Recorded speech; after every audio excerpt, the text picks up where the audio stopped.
Hello final year. देखो next है आप लोगों का rank and nullity of linear transformation. Rank किसे बोलेंगे, इसने कहा है इस डेफिनेशन में सिर्फ आपको नोटेशन बता रखी, कुछ हार्ड एंड फास्ट नहीं है।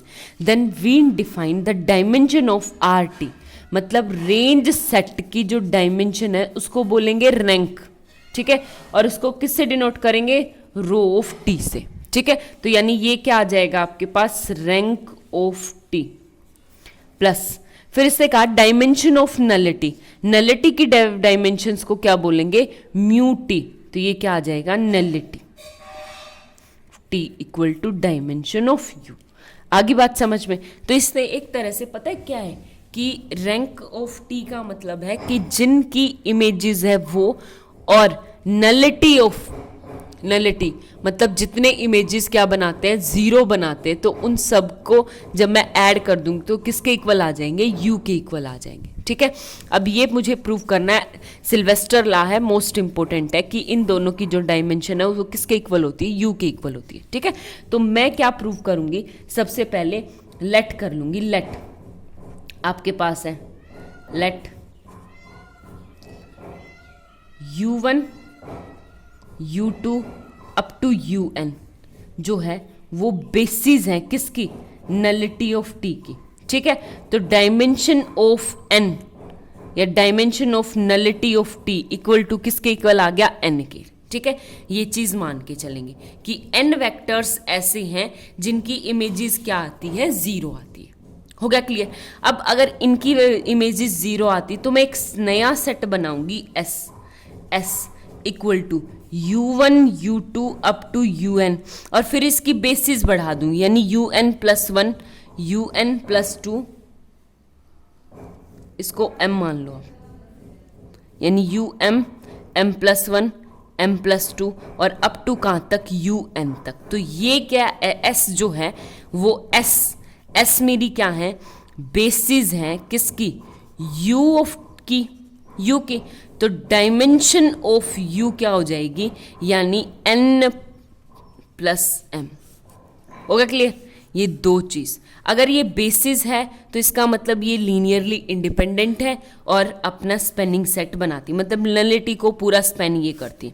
अगर ये बेसिस है तो ये u के लीनियर ट्रांसफॉर्म LT है, यानी लीनियरली इंडिपेंडेंट है और पूरे u को स्पेन की ये करती है, ठीक है। अब इतना काम हमारा हो गया। तो अब टू प्रूफ क्या करना है कि हम एक नया सेट लेंगे, फॉर एग्जाम्पल s डैश ले लें, और वो क्या लेंगे हम, t ऑफ u1, क्योंकि इस रैंक में रेंज सेट में इसी टाइप के एलिमेंट आते ना। तो t of u m plus 1, t of u m plus 2 up to कहाँ तक, t ऑफ un। यही हमें प्रूव करना है ना कि इसकी डायमेंशन कितनी आ जाएगी, n m plus n minus n, तो n आ जाएगी। आगे बात समझ में। अब हमें प्रूफ क्या करना है, यानी टू प्रूफ।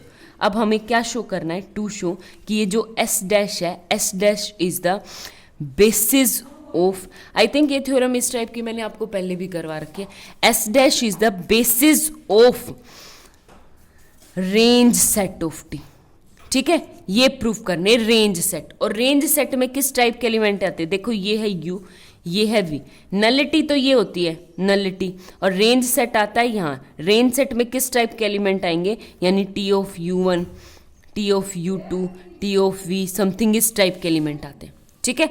आगे बात समझ में। तो इसने कहा m प्लस 1 m प्लस 2 और un तक है, इसको मुझे बेसिस प्रूफ करना है।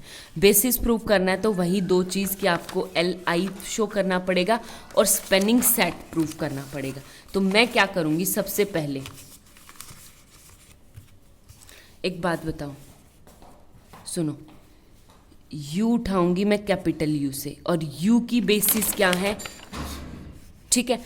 U की बेसिस ये है, तो U को क्या हो जाएगा, U equal to A1 U1 plus A2 U2 plus up to क्या, am um plus am plus m um plus 1 plus up to कहाँ तक हो जाएगा, an un, ठीक है। आगे बात समझ में। अगर मैं t लूंगी तो t ऑफ u किसके इक्वल आ जाएगा, t पहले ही लीनियर ट्रांसफॉर्मेशन, तो a of tu1 plus A2 बाहर T of U2 plus up to कहाँ तक AM बाहर T of UM plus AM plus 1 बाहर T of UM plus 1 plus up to AN बाहर T ऑफ UN। ठीक है, अब एक बात बताओ, T of U1, T of U2, T of UM, ये M क्या है? नलिटी की बेसिस है, और नलिटी की बेसिस का मतलब होता है कि जिनकी images T of U1, T of U2 ये सब क्या आ जाएंगे? जीरो। तो यानी ये भी जीरो, ये भी जीरो, ये भी जीरो, तो बच क्या जाएगा आपके पास? AM plus 1 T of UM plus 1 plus up to क्या AN T ऑफ UN। आगे बात समझ में? तो यहाँ से आपके पास क्या है कि ये वाला जो सेट होता है T ऑफ U कहाँ से बिलोंग कर रहा है? रेंज सेट ऑफ T में। T ऑफ UM प्लस 1 ये भी रेंज सेट से, ये भी रेंज सेट से। तो T ऑफ U मैंने कोई आर्बिट्रेरी एलिमेंट उठाया था रेंज, तो उसको मैं किन के? इन वेक्टर्स के लीनियर कॉम्बिनेशन में लिख सकती हूँ, इन वेक्टर्स के लीनियर कॉम्बिनेशन में लिख सकती हूँ। तो S डैश क्या आ गई? S dash is spanning set of R of T, spanning set हो गया। आगे बात समझ में? स्पेनिंग सेट वही तो होता है कि उसके हर एक एलिमेंट को मैं इनके लीनियर कॉम्बिनेशन में लिख सकती हूँ। अब मुझे सेकंड प्रूव करना है कि इसको जो S डैश इज Li यानी लीनियरली इंडिपेंडेंट प्रूव करना है, और लीनियरली इंडिपेंडेंट प्रूव करने के लिए क्या करेंगे वो देखो। सबसे पहले S डैश को मुझे लीनियरली इंडिपेंडेंट प्रूव करना है, तो यहाँ से उठा के चलूँ इसी को, देखो इनको लीनियर, तो मैं लूँ AM plus 1 T of UM plus 1 plus AM plus 2 T of UM plus 2 लेके चलूँगी plus up to AN and T of UN equal to 0। ठीक है, अगर ये Li होगा तो ये सारे के सारे स्केलर्स क्या हो जाएंगे? 0 लेके चलेंगे, और T मेरा लीनियर ट्रांसफॉर्मेशन है, T बाहर आ जाएगा, तो ये क्या आ जाएगा? AM plus 1 UM plus 1 plus AM plus 2 UM plus 2 plus up to कहाँ AN UN इक्वल टू 0।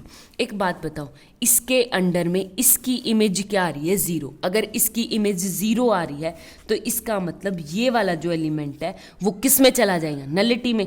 तो AM plus 1 UM plus 1 plus up to AN UN किस में चला गया? नलिटी ऑफ T में। ठीक है, और नलिटी ऑफ T के जो बेसिस हैं वो ये हैं।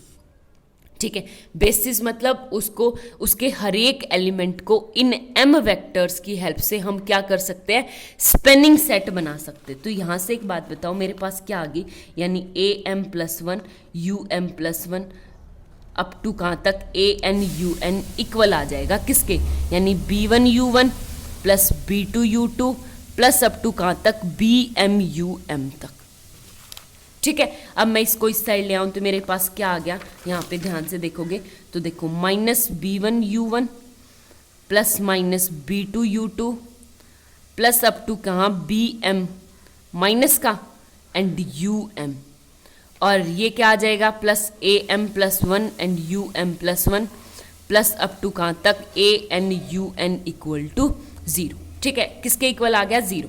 अब बात करते, देखो U1 U2 UM UM plus 1 UN, ये क्या है? ये, और U1 U2 UM UM plus 1 UN ये क्या है? आपके बेसिस हैं U के, और अगर बेसिस हैं U के तो ये क्या हो जाएंगे आपके? इसका मतलब कि ये ऑल वेक्टर्स आर, तो S is basis of U। अगर बेसिस है तो ये सारे के सारे वेक्टर्स क्या आ जाएंगे? Linearly independent. अगर ये लीनियरली इंडिपेंडेंट है तो all BI's equal to 0 and all AI's equal to 0, मतलब ये सारे के सारे B भी 0 हैं और A भी 0 हैं।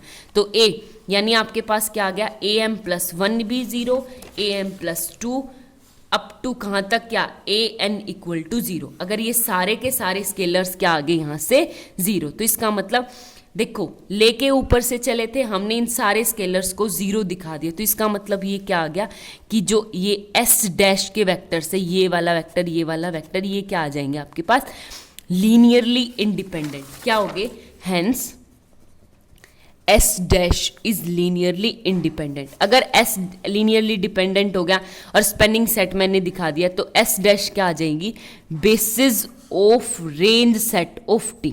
ठीक है, और बेसिस, और उसमें वेक्टर्स कितने हैं मेरे पास, वेक्टर्स कितने थे, यहाँ पे देखो वेक्टर्स, यानी अगर मैं देखूं तो n में से m घटा दो तो रेंज, तो dimension of range set of t क्या आ जाएगी, यानी n माइनस m। हो गया क्लियर। अब मुझे कुछ नहीं प्रूव करना है, पुट कर दो, तो nullity of u of t plus range set यानी r ऑफ t पुट करो। u कितना था मेरा m, प्लस रेंज सेट क्या है n माइनस m, और यहाँ से ये क्या है मेरे पास m से m कट जाएगा तो ये क्या आ जाएगी मेरे पास n, और n किसके इक्वल है आपका u के इक्वल, यानी dimension of u equal to n, dimension of u equal to n, total n है आपकी। ठीक है, आगे बात समझ में, 1 2 3 m मैंने इससे छोटा ले रखा है। हो गया क्लियर, यही हमें प्रूव करना, तो हेंस प्रूव। आगे बात समझ में।